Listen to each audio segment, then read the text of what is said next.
প্রতিযোগিতামূলক পরীক্ষার প্রস্তুতিতে প্রেমের প্রভাব।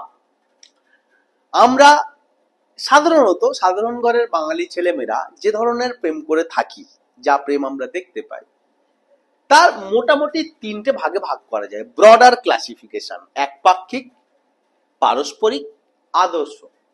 একপাক্ষিক অর্থাৎ আজ আছে কাল নেই, আজ একে ধরছে কাল ওকে ধরছে। পারস্পরিক অর্থাৎ দুজন দুজনকে জানে, চেনে, প্রেমটাকে অনুভব করে, বোঝে। তবে এটা ভালো খারাপ অর্থাৎ সম্পর্কটা ভালো, সম্পর্কটা খারাপ, দুরকম হতে পারে। এবং আদর্শ প্রেম। আজকে আমরা এটার উপরে আরো ডিটেল পড়বো, আরো ডিটেল বুঝবো, এর নুয়ান্স গুলোকে আমরা টাচ করব। ওকে, ক্লাসটা শুরু থেকে করব। এরকম একটা অদ্ভুত দর্শন, অদ্ভুত শ্রবণ ক্লাস, যার নাম প্রতিযোগিতামূলক পরীক্ষার প্রস্তুতিতে প্রেমের প্রভাব। প্রে প, বা ইংরেজিতে যদি বলি impact or effect of relationship or love affair on competitive exam preparation. I repeat the topic, impact of relationship on competitive exam preparation. Now আমরা পুরোপুরি পড়ানোর একটা ক্লাসের মধ্যে থেকে এরকম একটা ক্লাস কেন করছি? আচমকা এরকম একটা টপিক, মুখরোচক মচমচে টপিকের উপর কেন ক্লাস করব, সেটা একটু বলি, তাহলে বুঝতে পারবে যে মুখরোচক দেখতে, বাট এর ইম্প্যাক্টটা কিরকম সাংঘাতিক লেভেলে। সেটা হচ্ছে ভারতবর্ষে অ্যারেঞ্জ ম্যারেজের মাধ্যমে বিয়ে হয় বা অ্যারেঞ্জ ম্যারেজ হয় 93%। যে বাকি 7% থাকে তার মধ্যে 3% লাভ ম্যারেজ হয়, আর 4% লাভ কাম অ্যারেঞ্জ ম্যারেজ হয়। ওকে, অর্থাৎ বেশিরভাগটা বা পুরোটাই বলা যায় অ্যারেঞ্জ ম্যারেজ হয়। যে মাত্র 3% লাভ ম্যারেজ এবং 4% লাভ কাম অ্যারেঞ্জ ম্যারেজ হয়, এই 7%-এর অধিকাংশটা মেট্রোপলিটন সিটিগুলোতে হয়, এবং পুরোটাই বা বাকি পুরোটাই পশ্চিমবঙ্গ নামক আমাদের এই রাজ্যটায় বা বাংলা ভাষাভাষীদের পরিপ্রেক্ষিতে হয়। ওকে, অর্থাৎ বাঙালি ছেলে মেয়ে, এমন যুবক যুবতী, কিশোর কিশোরী, বালক বালিকা পাওয়া দুষ্কর যার জীবনে প্রেম নেই বা যে প্রেমে নেই।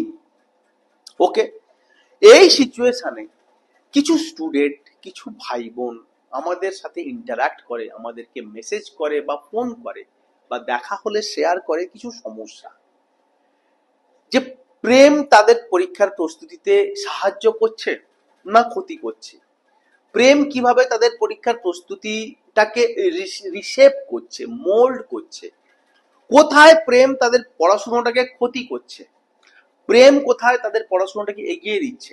এমনকি কোনো স্টুডেন্ট এরকম আমরা পাই যে সে বুঝতেই পারে না যে তার না পাওয়ার পিছনের কি কি কারণ আছে, চান্স না পাওয়ার পরীক্ষায়, কম্পিটিটিভ এক্সামে। ওকে, যদিও ক্লাসটা প্রতিযোগিতামূলক পরীক্ষার ক্ষেত্রে বলছি, বাট এই ক্লাসটা তো আমার মনে হয় যে কোনো যারা একাডেমিক অ্যারেনার মধ্যে বা পিরিয়ডের মধ্যে রয়েছে, অর্থাৎ নর্মালি গ্র্যাজুয়েশন মাস্টার ডিগ্রি অবধি পড়ছো, তাদের জন্যও একই রকম ভাবে অ্যাপ্লিকেবল হবে, স্কুল কলেজের জন্যও হবে। তো সেক্ষেত্রে যে প্রচুর স্টুডেন্ট রয়েছে যারা ধরতেই পারে না তাদের ফেলিওরের কারণ কি, প্রচুর স্টুডেন্ট রয়েছে তারা বুঝতে পারে না যে প্রেম তাদেরকে কোথায় এগিয়ে দিল বা কোথায় পিছিয়ে দিল। আমরা তাদের এই মানসিক, কি বলা যায়, মানসিক যে সমস্যাগুলো, তাদের যে কনফিউশন গুলো, সেগুলো দূর করবার জন্যই আজকের এই ক্লাসটা করেছে। আমরা এই ক্লাসটার মধ্যে দিয়ে বুঝবো এক্স্যাক্টলি আমরা যে রিলেশনশিপে যুক্ত হয়ে যাই আর একটা কম্পিটিটিভ এক্সামের জন্য বা একটা পরীক্ষায় পাস করবার জন্য একটা স্বপ্ন দেখি, সেইটার মধ্যে সম্পর্ক কি, একটাকে আর একটাকে ইম্প্যাক্ট করে, একটাকে আর একটাকে ইম্প্যাক্ট করলে কতটা করে, আমাদের রিলেশনশিপ লাইফের একদিকে আরেকদিকে গোল এবং অ্যাচিভমেন্ট, এই দুটোর মধ্যে ব্যালেন্স আমরা কিভাবে করব, ব্যালেন্স কি আদপে হয় বা করা যায়, ব্যালেন্স করতে পারলে তার কি উপকারিতা আছে, এই টপিকটার উপর আজকে আমরা ক্লাস করব। আমি আশা করব যে আমার প্রচুর স্টুডেন্ট এরকম বা প্রচুর ভাই বোন এরকম রয়েছে যারা ভাবতে পারো না যে ব্যাপারটা ঠিক এই। আমার ক্লাস শোনার পরে বা আমাদের ক্লাসটা করার পরে তুমি বুঝতে পারবে যে তুমি কোন অবস্থায় আছো, তোমার কি করা উচিত যদি তুমি সাফল্য চাও, তুমি প্রেমের কোন স্টেজে আছো, এবং তোমার কি করণীয় আগে এই রিলেশনশিপটাকে নিয়ে। ওকে, তো this is all about the purpose aim of the class. প্রেম বা আমি আবার বললাম অ্যাফেয়ার বা লাভ বা রিলেশনশিপ, যে নাম দাও যে নাম দাও, আমরা এটাকে ডিসইন্টিগ্রেট করব, অ্যানালাইজ করব, বিশ্লেষণ করব। ওকে, তো দু ধরনের প্রেম নিয়ে আমরা আজকে ক্লাস করবো, বা বলা যায় ক্লাসে দু ধরনের প্রেমকে দুটো আলাদা আলাদা ভাবে ভাগ করেছি আমরা, বা আলাদা আলাদা ভাবে তার বিশ্লেষণ করেছি। এদের দু প্রকার প্রেম হয়, একটা ছেলেদের তরফে প্রেম, একটা মেয়েদের তরফে প্রেম। যদিও ছেলেরা মেয়েদের সাথেই বা মেয়েরা ছেলেদের সাথেই প্রেম করে, স্টিল সমস্যাগুলো, ইস্যুগুলো, মানসিক যে ওঠানামা, মনের মধ্যে যে যে আলোড়ন, যে আন্দোলন, even hormonal change, even psychological যে ব্যালেন্স, তার নিরিখে ছেলেরা একরকম ভাবে জিনিসগুলোকে দেখে, মেয়েরা একরকম ভাবে জিনিসগুলোকে ইন্টারাক্ট করে। ওকে, তো দুটো ভাবে প্রেমটাকে ডিফাইন করা যায়, বাট আমরা প্রেমটাকে বিশ্লেষণ করতে পারি। বাট স্টিল এক্ষেত্রে আমি বলবো যে মেয়েরা সমবয়স্ক ছেলেদের তুলনায় যেহেতু সবসময় একটু বেশি ম্যাচিওর হয়, কোথাও কোথাও অনেক বেশি ম্যাচিওর হয়, সেক্ষেত্রে মেয়েদের নেওয়া সিদ্ধান্তগুলো প্রেমের পরিপ্রেক্ষিতে অনেক বেশি স্টেবল হয়, অনেক বেশি ডিসিশনগুলো ম্যাচিওর হয়। ওকে, যার ফলে মেয়েদের অতটা ঝামেলায় পড়তে হয় না, বিশেষ করে যদি মেয়েগুলো বড় হয়ে গিয়ে থাকে, অর্থাৎ স্কুল কলেজ পেরিয়ে গিয়ে থাকে। ওকে, অতটা সমস্যায় পড়তে হয় না, যেহেতু সে যে তার ম্যাচুরিটি লেভেলটা অনেকটা বেশি এবং তার ডিসিশনগুলো সঠিক। ছেলেদের ক্ষেত্রে ব্যাপারটা একটু অন্য, ছেলেদের ক্ষেত্রে সমস্যাটা বেশি অনেকটা বড় হয়ে যাওয়ার পরেও, তার কারণ ছেলেদের ডিসিশনটা অনেক সময় ইম্যাচিওর, প্রিম্যাচিওর থাকে। ছেলেদের সিদ্ধান্ত নেওয়ার জায়গাতে তাড়াহুড়ো করার ফলে অনেক সময় ভুল সিদ্ধান্ত হয়ে যায়, যার ফলে এদের মধ্যে গন্ডগোল, ঝামেলা, ডিস্টারবেন্স অনেক বেশি থাকে। তো সেই জন্য আজকে আমরা আমাদের ক্লাসে ছেলেদের প্রেম নিয়েই ডিসকাস করব। তবে এর কোনো মানে নেই যে মেয়েরা সেম ডিস্টারবেন্স ফেস করে না, একই রকম করে। সুতরাং আমি ইকুয়ালি বলবো যে ক্লাসটাকে অ্যাটেন্ড করো, ইকুয়ালি বলবো সমস্যাগুলোর সাথে রিলেট করতে পারলে সমাধানগুলোকে খুঁজে নাও, তোমার জন্য কোনটা কাজে লাগবে। ক্লিয়ার? নেক্সট, এরপরে আমরা প্রেমের ভাগ যেটা করবো সেটা হচ্ছে সম্পর্ক ভেদে। ওকে, যেটা আমি একদম স্টার্টিং এই তোমাদেরকে বললাম যে তিন রকম সম্পর্কের প্রেম আমরা দেখতে পাই সাধারণত: একপাক্ষিক, পারস্পরিক এবং আদর্শ। ওকে, সো একপাক্ষিক সম্পর্ক অর্থাৎ আমি যেহেতু ছেলেদের তরফ থেকে প্রেমের ডেফিনেশন বা ডিভিশন বা অ্যানালাইসিস করছি, তো আবার বলছি যে মেয়েদের তরফ থেকেও কিন্তু অবশ্যই অনেক ক্ষেত্রেই ইকুয়ালি আসবে ব্যাপারটা। তো দেখতে গেলে এরকম হয় যে সেই ছেলেটা মানে কোনো কোনো স্টেবল প্রেমের মধ্যে নেই, কোনো সুস্থ বা স্বাভাবিক বা স্থায়ী সম্পর্ক করতে পারেনি। একটা মেয়ের সাথে কিছুদিন, অন্য একটা মেয়ের সাথে কিছুদিন, তার সাথে কিছুদিন, যে মেয়েটার সাথে সম্পর্ক করছে, মেয়েটার সাথে তার কম্প্যাটিবিলিটি লেভেল হবে কিনা সেটাও তার জানা নেই, বয়সের ম্যাচ হচ্ছে কিনা, যদিও প্রেমের ক্ষেত্রে এগুলো কোনো মাইনে রাখে না, বাট আমাদের মাথায় রাখতে হবে যে তার টার্গেট কম্পিটিটিভ এক্সামের চান্স পাওয়া। সেই কন্ডিশনে মাথায় রেখে তার প্রেমটাকে আমরা অ্যানালাইজ করছি।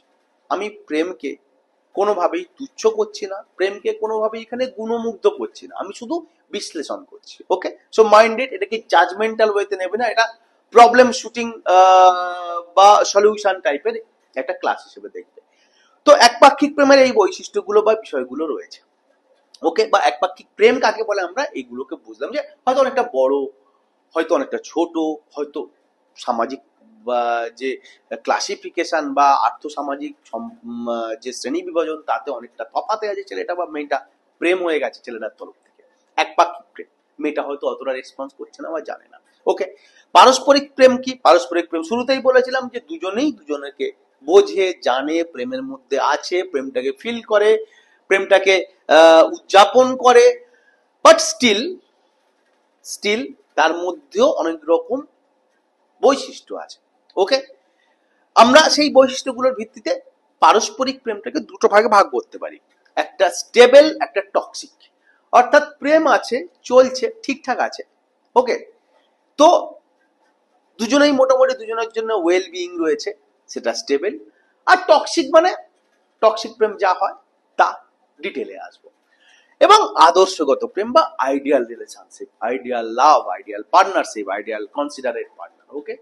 তো তিনটে টাইপের প্রেমই আমরা এর পরের সেকশনটায় বা পরের স্লাইডটাতে দেখবো যে তিন রকম প্রেমেরই কিছু সুবিধে আছে, কিছু অসুবিধে আছে। Yes, mind it. তুমি ভেবো না যে এই একপাক্ষিক প্রেম খুব খারাপ শুনতে লাগছে, দেখতে লাগছে, এটা কে বলি অসুবিধে আছে, এর কিছু সুবিধে আছে। সেম পারস্পরিক বা এই যে বোথ হয়ে দুমুখী প্রেম, ওকে, তারও কিছু সুবিধে অসুবিধে আছে, এবং আদর্শগত প্রেমেরও সুবিধে অসুবিধে আছে। আমরা সেটা ডিসকাস করব যে কোন প্রেমের কি সুবিধে অসুবিধে, এবং আমরা তারপর বুঝবো যে আমাদের কি করণীয়। পরীক্ষায় চান্স পেতে গেলে, পরীক্ষায় পড়াশোনা কন্টিনিউ করতে গেলে কোন প্রেমে আমি আছি, কোন প্রেম থেকে আমাকে কোন প্রেমে শিফট করতে হবে, এবং প্রেমের ব্যাপারে আমাকে কি সিদ্ধান্ত নিতে হবে, ওকে। চল, প্রেম বা ওয়ান ওয়ে রিলেশনশিপের advantage disadvantage. One way relationship কি, তার ফিচার কি, আমি আগে বলে নিয়েছি, রিপিট করছি না, বাট নাও আমরা এখানে কি আলোচনা করব, তার অ্যাডভান্টেজ ডিসঅ্যাডভান্টেজ। নাও ওই রকম ধরনের প্রেম, ধরছি ছাড়ছি, আছি নেই, এ ও, আজে কালসে, এইরকম রিলেশন, বা ঠিক আমার তরফ থেকেই প্রচুর প্রেম, তার তরফ থেকে রেসপন্স নেই, আমি তাকে সারাদিন ভাবছি এই বলবো ওই বলবো, মনে মনে এই করছি সেই করছি, সে জানেই না আমার মনের খবরটা, ওকে। বা হয়তো আমি 10 পা এগিয়েছি, সে হাফ পা এগোয়নি, এইরকম ধরনের প্রেম। ওয়ান ওয়ে রিলেশনশিপের অ্যাডভান্টেজ হচ্ছে এতে কোনো রেসপন্সিবিলিটি নেই, নো রেসপন্সিবিলিটি। কোনো কিছু আনতে হবে, কিছু কিনতে হবে, কিছু ধরতে হবে, কিছু শুনতে হবে, কিছু বুঝতে হবে, কোনো দায় নেই, ওকে। নিজেই মনে মনে ভাবলাম, মনের ভাবনা শেষ হয়ে গেল, নিজের পড়াশুনো শুরু করে দিলাম, ওকে। 2 নম্বর, নো লায়াবিলিটি। তার কোনো সমস্যা, তার কোনো কমিটমেন্টের দাম, তার কোনো ব্যক্তিগত প্রবলেম, তার শরীর খারাপের বিষয়, কোনো লায়াবিলিটির কিচ্ছু নেই, কমিটমেন্ট নেই, লায়াবিলিটি নেই, রিলেশনশিপটাই নেই ঠিকঠাক ভাবে স্টেবল, তো তার মধ্যে লায়াবিলিটি কি নেই। অর্থাৎ আমি যতটুকু ঘুর মনে মনে করলাম, যতটুকু এসে তার সাথে 5 মিনিট আধ ঘন্টা ঘুরে নিলাম, আবার 2 দিন পরে একটা সঙ্গী পাল্টালাম, আমার কিছু লায়াবিলিটি নেই, ফিরে এসে বই পড়বো, ওকে। থার্ড, অনলি ফান, কেবল মজা আছে, কমপ্লিট মজা আছে, আজকে এর সাথে কালকে ওর সাথে, আজকে একরকম কালকে আর এক রকম, এর একটা সুন্দর মজা আছে, ওকে। ডিসঅ্যাডভান্টেজ কি? ডিসঅ্যাডভান্টেজ এরকম রিলেশনশিপের হচ্ছে অ্যাটেনশন ডেফিসিট হয়। তুমি কিছুদিন অন্তর অন্তরই এইরকম সঙ্গী, মানুষ, সম্পর্ক পাল্টাতে যদি থাকো, এবং সেই সম্পর্কটা যে ব্যাকগ্রাউন্ড থেকে এসছে সেই ব্যাকগ্রাউন্ডটা পাল্টাতে থাকে, তাহলে অ্যাটেনশনে ডিস্টার্ব হয়ে যায়, পড়ায় মন বসে না, সোজা কথা, ওকে। 2 নাম্বার, ফোকাসটা হারিয়ে যায়, ইনসাফিসিয়েন্ট ফোকাস হয়ে যায়। অর্থাৎ তুমি কোনো গভীরভাবে ভাববে, তোমার মনের মধ্যেই miss A, miss B, miss C, miss D, place A, place B, place C, place D সারাদিন ঘুরতে থাকবে, কম্পেয়ার হতে থাকবে, ওটার জন্য আফসোস হবে, এটার জন্য দুঃখ হবে, ওটাকে গাল দিতে ইচ্ছা করবে, ঠিক বলছি আমি?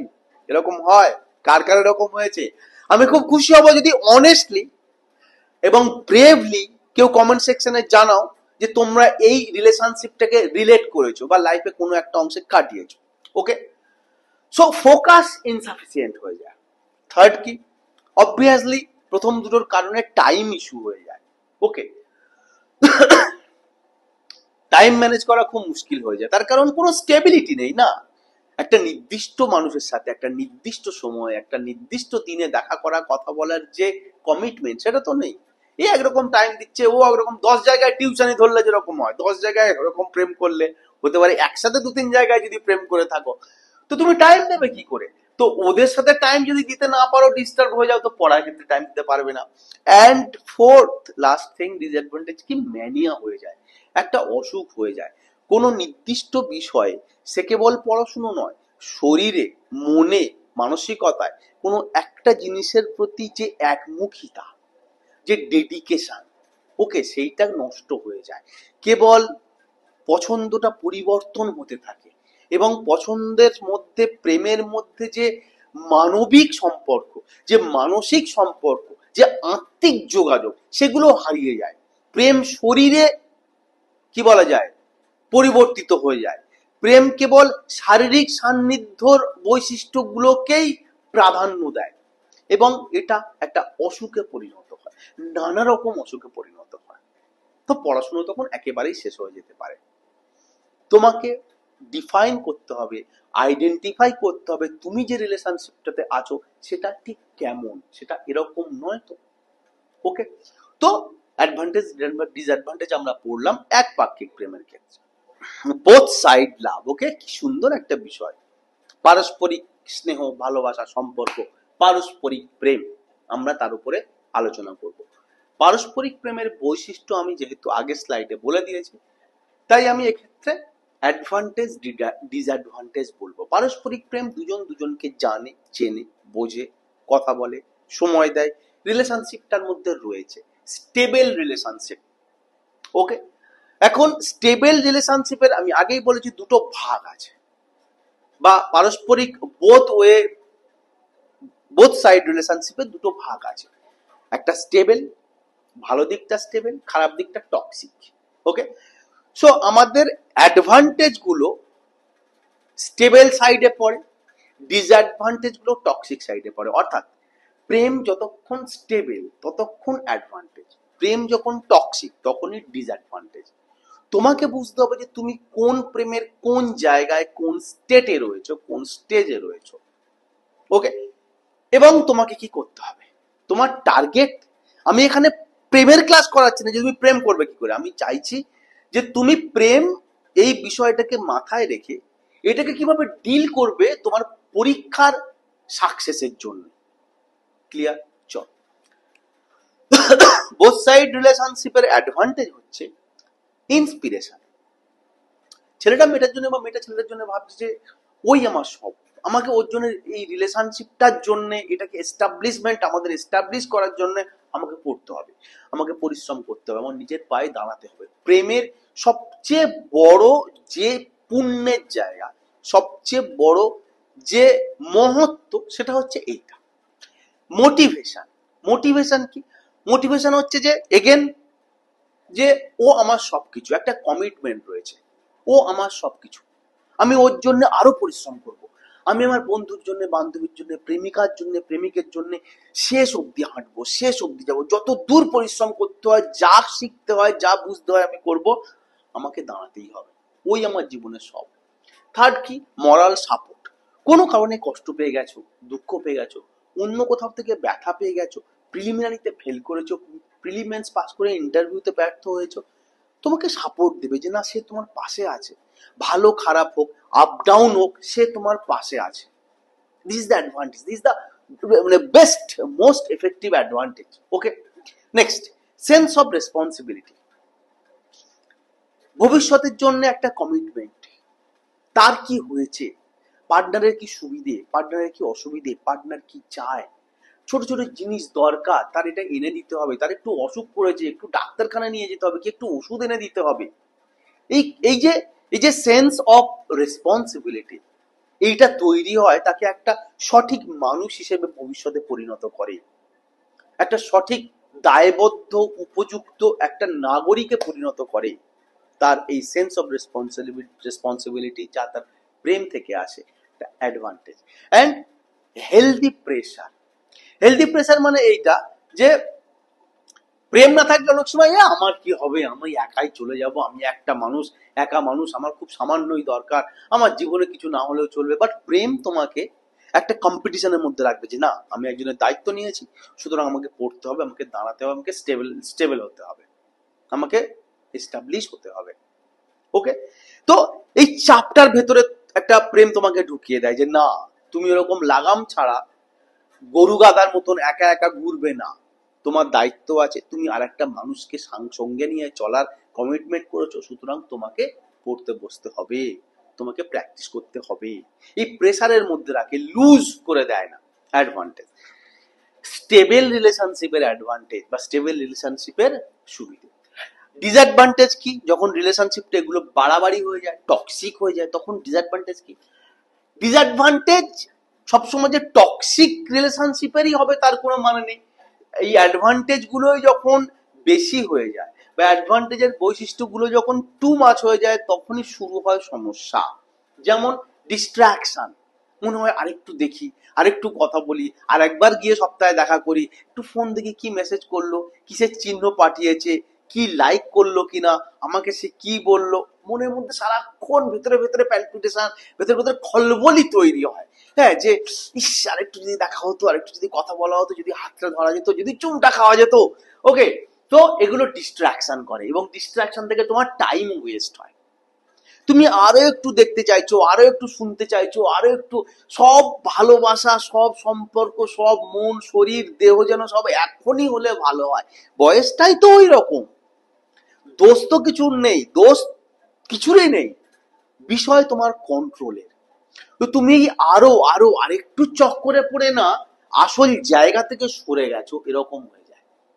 তুমি যেন টাইম নষ্টই করে ফেললে প্রেমের চক্করে, অনেক বেশি ঘুরছো, অনেক বেশি দায়িত্ব নিয়ে ফেলেছো, অনেক বেশি সাথে যাচ্ছ, বাজারে যাচ্ছ, বিউটি পার্লার যাচ্ছ, জিনিসপত্র কিনে দিতে যাচ্ছ, জামা কাপড় যাচ্ছ, এমনকি স্কুল কলেজে দিয়ে আসতে নিয়ে আসতে যাচ্ছ, মাসির বাড়ি পিসির বাড়িতে দিয়ে আসতে নিয়ে আসতে যাচ্ছ।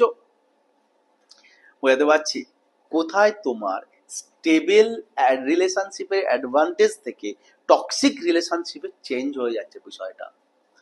ট্যান্ট্রাম, এর সাথে যদি ঝগড়া ঝামেলা হয়, মন কষাকষি হয়, মতের অমিল হয়, এর বাড়িতে তার বাবা মা ওই বলেছে, তার কাছ থেকে এর বাবা মা ওই বলেছে, ওর বন্ধু ওই বলেছে, তার মাসি এই বলেছে, ওর পিসি এই বলেছে, তুমি এই জামা কাপড় কেন পরেছো, তুমি ওই স্টাইল কেন করেছো, তোমার এই কেন নয়, তোমার ওই কেন নয়, আমাকে কথা তুমি শুনলে কেন, আমার সাথে তুমি এরকম বললে কেন। ও ও, শেষ নেই। ট্যান্ট্রাম ওয়ার্ডটা একটুখানি মানে দেখে নেবে, আর আমার বানানটা আমি ভুলে গেছি, অনেকদিন পরে ওয়ার্ডটা লিখলাম, একটু চেক করে নেবে, ঠিক আছে। ফ্রাস্ট্রেশন, তার রেজাল্ট ফ্রাস্ট্রেশন, ভালো লাগছে না, বিরক্ত লাগছে, মনে হচ্ছে মিটমাট করলে হতো। এর সাথে রিসেন্ট সমস্যাগুলো আছে, ব্লক করে দেওয়া, ওকে, আনফলো করে দেওয়া, আনফ্রেন্ড করে দেওয়া, সব সোশ্যাল মিডিয়ার ইস্যু। ওকে, পছন্দ হলো না, ছাড়াছাড়ি হয়ে গেল, তারপরে স্টক করা, বুলি করা, এগুলো তো সব এর রেজাল্ট, এর র্যামিফিকেশন। ওকে, ঘোস্টিং, কিচ্ছু বললো না সম্পর্ক থেকে, পুরো বেরিয়ে গেল, চুপ।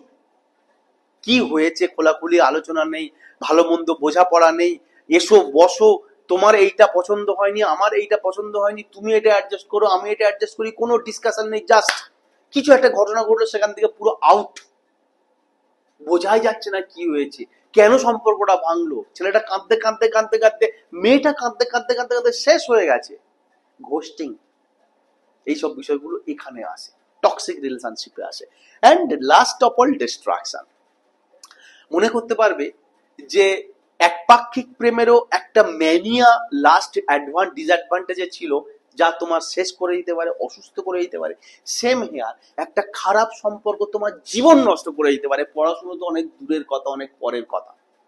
ওকে, চল আমরা নেক্সট আদর্শ প্রেমে যাই। প্রেম, আদর্শ প্রেম অর্থাৎ চিরজীবন তোমার সাথে থাকবো, তুমি ছাড়া আর জীবনে কিছু নেই, তোমার সাথেই বুড়ো বুড়ি হব, তোমার সাথেই জীবন কাটাবো, সারাটা জীবন আমি আর তুমি। ওকে, আদর্শ প্রেমের অ্যাডভান্টেজ অনেকগুলো। আদর্শ প্রেমের সবচেয়ে বড় অ্যাডভান্টেজ হচ্ছে একজন আরেকজনকে সাহায্য করে, একজন আরেকজনকে বোঝে, একজন আরেকজনকে সবসময় এগিয়ে দেয়। ধরা যাক এমন একটা প্রেম হলো যেখানে দুজনেই পড়াশোনা করছে, আমার তো স্টুডেন্টদের নিয়ে কাজ, আমার তো টার্গেট কম্পিটিটিভ এক্সামটা পাস করা, দুজনেই কম্পিটিশন এক্সাম দিচ্ছে। আমি এরকম প্রচুর কাপেল দেখেছি, বিয়ের আগে একসাথে পরীক্ষা দিত, বিয়ের পরে একসাথে পরীক্ষা দিয়েছে, দাঁড়িয়ে গেছে। ওকে, সিরিয়াসলি। তো তখন কি হয়, এ দুজন দুজনের সমস্যাগুলো, দুজন দুজনের অসুবিধেগুলো সুবিধেগুলো জানে, হেল্প করতে সুবিধা হয়। মানে ধরা যাক তুমি এমন একটা স্ফিয়ারে রয়েছে, তুমি কম্পিটিটিভ এক্সামের জন্য পড়াশোনা করছো, তুমি একটা গরিব গরিব ঘরের বা মধ্যবিত্ত ঘরের ছেলে।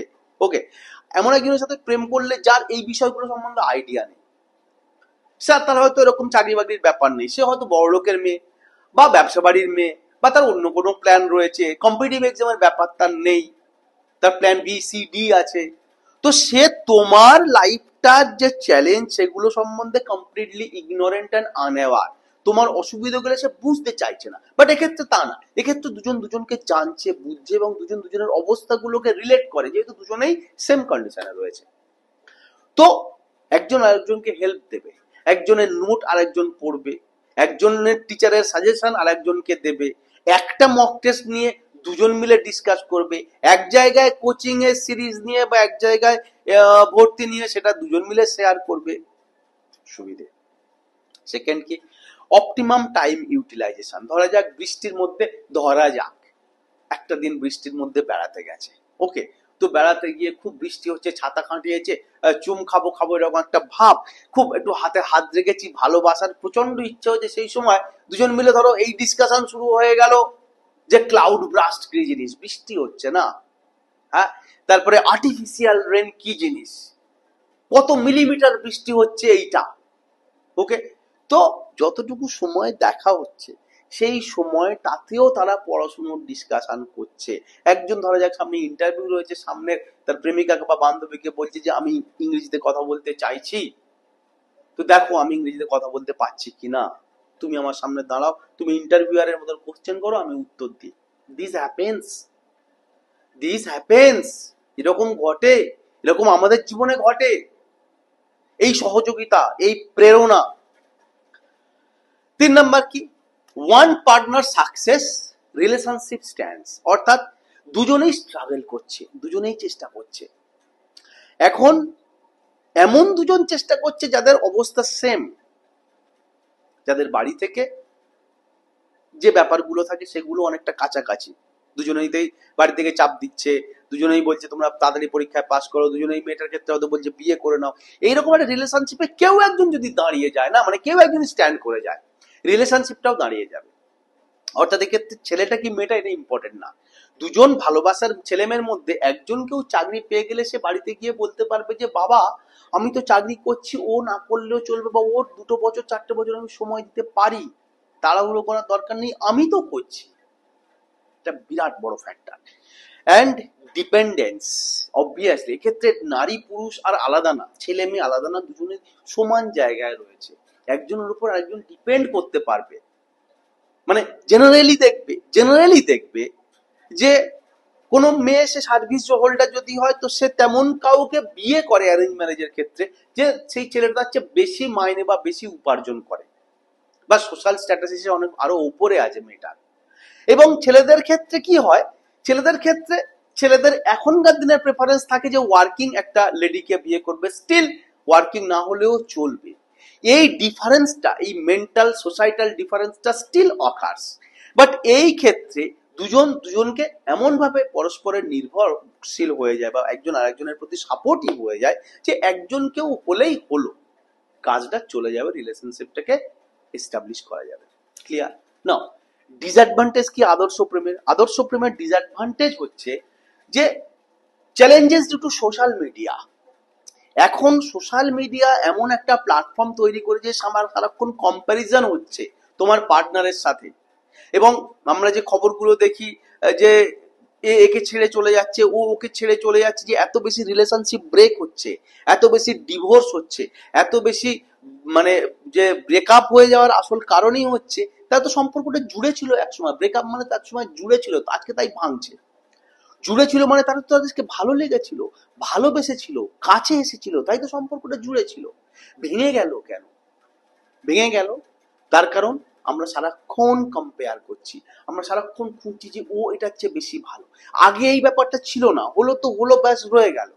কিন্তু এখন কম্পেয়ার করার, এখন তুলনা করার, এখন সারাক্ষণ সব জায়গাগুলো খুঁজে দেখার, এবং আসলে যাই হোক না হোক ফেসবুকে, সমাজ মাধ্যমে, স্কাইপে, হ্যানায় ত্যানায় নানা রকম ভাবে এটাকে বাড়িয়ে চাড়িয়ে নিজের প্রোফাইলটাকে তৈরি করে লোভ লালসা তৈরি করার যে বিষয়, এটা আগে ছিল না। এইটা থেকে বাঁচিয়ে চলা একটা চ্যালেঞ্জ আদর্শ প্রেমের ক্ষেত্রে। 2 নাম্বার, চ্যালেঞ্জেস ইন ফ্যামিলিজ। সব প্রেমেই এই চ্যালেঞ্জ থাকতে পারে, পারিবারিক তুমি তোমার বন্ধু বা বান্ধবীর সাথে সম্পর্কে রয়েছে, কিন্তু পরিবার থেকে চাপ দিচ্ছে, নানা রকম কারণে চাপ হতে পারে, তো তোমার সেই সম্পর্কটা থেকে বেরিয়ে আসার ব্যাপার থাকতে পারে। সেই সম্পর্কটাকে মেনটেন করা আদর্শ প্রেমের ক্ষেত্রে একটা চ্যালেঞ্জ। এবং 3 নম্বর সবচেয়ে ইম্পর্টেন্ট ডিসঅ্যাডভান্টেজ ইন আদর্শ প্রেম ইজ ইটস ফিকটিশাস। আদর্শ প্রেম বলে কিছু হয় না। আদর্শ প্রেম গল্পে উপন্যাসেই থাকে, শরৎচন্দ্রের লেখাতে থাকে, বাস্তবে আদর্শ প্রেম বলে কিছু হয় না। সবই টাইপ অফ ওই প্রথম এবং দ্বিতীয় প্রেম, একপাক্ষিক এবং পারস্পরিক। ওকে, সো এটা একটা কাল্পনিক বিষয় আদর্শ প্রেম। মোটামুটি প্রেমের অনেকগুলো লেয়ার আমরা ডিসকাস করলাম। এক কথায় অ্যাডভান্টেজ যতটুকু হোক না হোক, ডিসঅ্যাডভান্টেজ হওয়ার চান্স অনেক বেশি, ডিসঅ্যাডভান্টেজেস বেশি। তুমি ধরা যাক একটা নেশা করা শুরু করেছো, সেটাকে নিয়ন্ত্রণ করা অনেক কঠিন, তার চেয়ে ভালো নেশাটা না করা। যদি প্রস্তুতি, যদি চাকরির পরীক্ষা, যদি কোনো রকম পরীক্ষায় সাফল্যই তোমার প্রধান উদ্দেশ্য হয়, তাহলে তোমার এই ডিসঅ্যাডভান্টেজ গুলোকে মাথায় রেখে অ্যাডভান্টেজ গুলোকে দূরে রাখতে হবে। ফুল তুলছো, হাতে কাঁটা ফুটবেই, রক্ত বার হবেই, এটা মাথায় রাখতে পারলে তুমি ফুল তোলাটা থেকে বিরত থাকবে। এবং বাঙালি ছেলে মেয়েদের যে একাডেমিক ক্যারিয়ার বা বলা যায় তারপরে এই জব ওরিয়েন্টেড ক্যারিয়ার খুব বেশি অন্যান্য প্রদেশের তুলনায় সাহসিকতাপূর্ণ হয় না, তার একটা কারণ হচ্ছে বাঙালি ছেলে মেয়েদের এই প্রেমের সম্পর্ক। আমি এরকম দুটো ছেলের গল্প জানি, কোনো একটা ইনস্টিটিউশনে, কোনো একটা ট্রেনিং সেন্টারে আমার সাথে দেখা হয়েছিল, যে একটা বাঙালি ছেলে আর একটা হরিয়ানার ছেলে। বাঙালি ছেলেটা যখন সিজিএল ফর্ম ফিল আপ করে 10 বার ভেবেছে যে মিনিস্ট্রি অফ এক্সটার্নাল অ্যাফেয়ারে আমি ফর্ম ফিল আপ করবো, অপশন দেবো, ওটাকে ওপরের দিকে আমি ওই চাকরি করব, কিন্তু গিয়ে উঠতে পারেনি। তার কারণ বাড়িতে একটা প্রেম আছে, পাড়ায় একটা সম্পর্ক আছে, ও অত দূরে বিদেশ চলে যাবে এটাও ভাবতে পারে না ইচ্ছা থাকা সত্ত্বেও। বাট হরিয়ানার ছেলেটা প্রথমেই ওইটাকে অপশন রেখেছিল, তার কারণ ওই রকম জাতীয় বন্ধন ওর বাড়িতে, ওর প্রদেশে, ওর পরিবারে কিছু নেই, কিছু হয় না। তো ইচ্ছা পূরণের পরিপ্রেক্ষিতে, স্বপ্ন পূরণের পরিপ্রেক্ষিতে, টার্গেট ফুলফিলের পরিপ্রেক্ষিতে প্রেম সব সময় তোমাকে নেগেটিভে রাখবে, তার পসিবিলিটিস বেশি। অ্যাডভান্টেজটাকে মেনটেন করা ইটস ভেরি ডিফিকাল্ট। অলরেডি তো তুমি পরীক্ষার একটা চ্যালেঞ্জ, কম্পিটিশনের একটা চ্যালেঞ্জের ডিফিকাল্টিস নিচ্ছ, তার সাথে না হয় আর এই ডিফিকাল্টিসটা নাই বানিয়ে। Okay, this is all about today's class. কেমন লাগলো তোমরা কমেন্ট সেকশনে জানাও, কে কোন স্টেজে রয়েছো কমেন্ট সেকশনে জানাও। আলাদা করে কারোর কোনো রিলেশনশিপ নিয়ে ইস্যু থাকলে আমাদেরকে মেল করো, আমাদের তেমন হলে তোমাদের সাথে ফোন করে কথা বলবো। And last of the all things, যেটা আমি বলে থাকি, বেশি করে সিএসডিজি দেখো, সিএসডিজি কে তাদের কাছে পৌঁছে দাও যাদের বড় ইনস্টিটিউশনে গিয়ে পড়বার সামর্থ্য নেই, অনেক টাকা পয়সা খরচ করার সামর্থ্য নেই, বাট সিভিল সার্ভিস হওয়ার স্বপ্ন আছে, শপথ আছে। বেশি করে ইউপিএসসি পরীক্ষা দাও, বেশি করে সেন্ট্রাল গভর্নমেন্টের পরীক্ষা দাও। সমস্ত কেন্দ্রীয় সরকারের পোস্টগুলোতে বাঙালি সারনেম ঘোষ, বোস, মন্ডল, দাস, ব্যানার্জি থাকবে, এই আমাদের স্বপ্ন। ওকে।